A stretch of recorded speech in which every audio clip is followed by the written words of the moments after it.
হঠাৎ করেই বেশ কয়েকবার ঝাঁকুনি এবং কম্পন অনুভূত হয়, যার ফলশ্রুতিতে কিন্তু কম্পন অনুভূত হয় এবং এরপরই কিন্তু তারা আসলে আতঙ্কিত হয়ে যান। এরপর ছোটাছুটি করে কিন্তু তারা বাইরে বের হয়ে আসেন। দর্শক, আমি সকালে ঘুম থেকে উঠে বেডে শুয়েছিলাম, হঠাৎ করে দেখি যে প্রচণ্ড রকমের ঝাঁকুনি, এমন মাত্রায় ঝাঁকুনি আমার টেবিলের বই টই সব কিছু মানে টেবিল থেকে সব কিছু পড়ে গেছে।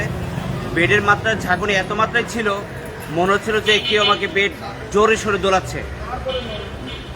আর তারপর দেখি যে আমার বই টেবিলের বই, ক্যালেন্ডার, এই সমস্ত কিছু পড়ে যাচ্ছে। যতদূর সম্ভব নামার চেষ্টা করেছি নিচে আসার, আর নিচে এসে দেখি যে সবাই যার যার বিল্ডিং থেকে বের হয়ে নিচে চলে আসছে।